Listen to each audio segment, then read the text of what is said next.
कब्रिस्तान के इस सुनसान कोने में दरख्त के नीचे वो परछाई जैसे सांस ले रही थी। हल्की हल्की दंद, पत्तों की हल्की खड़खड़ाहट और सलमान की तेज होती धड़कन। ऐसा लग रहा था जैसे पूरा वक्त थम गया हो। सलमान की आंखें इस परछाई पर जमी हुई थी। वो अपनी जगह से हिल भी नहीं पा रहा था।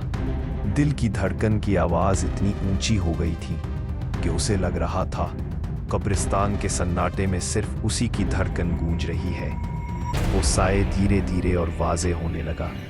अंधेरे में बस इतना नजर आ रहा था कि वो कोई इंसान नमा वजूद है, चेहरा धुंध में छुपा हुआ, हाथ लंबे और जिस्म हल्के से झूमता हुआ।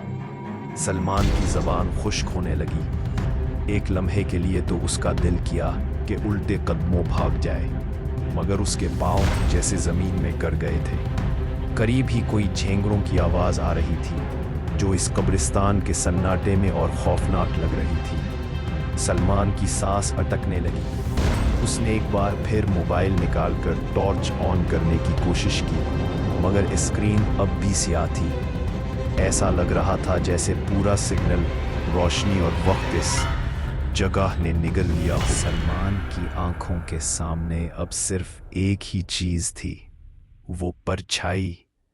अब वो धीरे धीरे चलती हुई सलमान की समत आने लगी।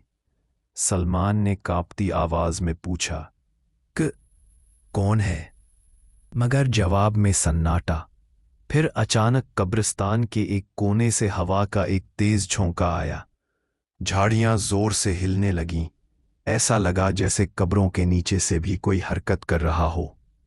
सलमान के बदन पर सर्द लहर दौड़ गई और तब अचानक वो साया रुक गया।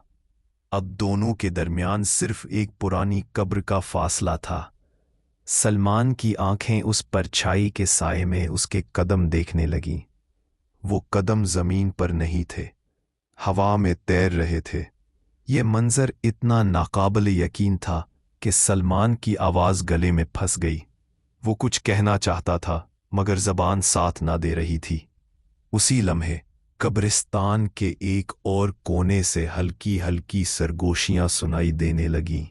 ऐसी सरगोशियां जिनमें कई आवाजें थीं, बाज मर्दाना, बाज जनाना, मगर सबकी जबान एक जैसी थी, मध्यम, जैसे कोई बहुत पुरानी जबान हो।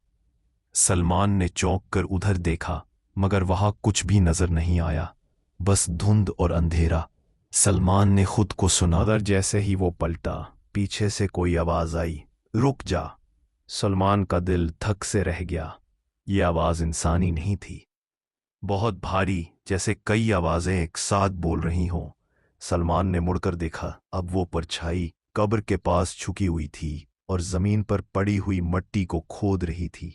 ऐसा लग रहा था जैसे वो कोई चीज निकालने की कोशिश कर रही हो। कब्र की मिट्टी धीरे धीरे हट रही थी। सलमान की हिम्मत ना थी कि वो वहां जाए, मगर आंखें इस मंजर से हट भी नहीं रही थी। मिट्टी हटाते हटाते अचानक एक पुरानी लकड़ी की डिबिया बाहर निकली। वो डिबिया मिट्टी और खून के धब्बों से भरी हुई थी। परछाई ने वो डिबिया उठाई और कब्र के कोने में रख दी। फिर अचानक वो परछाई कब्र के अंधेरे में तहलील होने लगी। धुंध और अंधेरे के बीच जैसे कभी थी ही नहीं, कब्रिस्तान फिर वैसे ही सुनसान हो गया। सलमान को अब अपनी सांसें भारी लगने लगी। दिल इतनी तेजी से धड़क रहा था कि उसका पूरा जिस्म कांपने लगा। उसने खुद को संभालते हुए कब्र के पास जाकर वो डिबिया देखने का फैसला किया। बहुत आहिस्तगी से कदम बढ़ाता हुआ धीरे धीरे उस पुरानी कब्र के करीब पहुंचा। अब वहां सिर्फ वो डिबिया रखी थी, मिट्टी और खून से लथपथ। डिबिया से हल्की हल्की सरगोशियों की आवाजें आ रही थीं। सलमान ने आगे बढ़कर डिबिया को हाथ लगाया। जैसे ही उसका हाथ डिबिया पर पड़ा, पूरे कब्रिस्तान में एक जोरदार आवाज गूंजी, मत छूना। पूरा माहौल लरज गया। दरख्तों की शाखें एक साथ हिली, कब्रें जैसे सांस लेने लगीं। सलमान ने डर के मारे डिबिया वहीं छोड़ दी और पीछे हट गया। अब कब्रिस्तान में अचानक दर्जनों परछाइयां इधर उधर हिलने लगी। हर तरफ से सरगोशियां और किसी की हंसी। सलमान अब समझ चुका था, वो कब्रिस्तान सिर्फ कब्रों का नहीं, कुछ और का भी मस्कन है। और वो जो डिबिया थी, उसके अंदर शायद वो राज था जिसके बारे में बरसों से बुजुर्ग डराते आए थे। लेकिन वो डिबिया किसकी थी? उसमें क्या था? वो परछाइयां कौन थीं?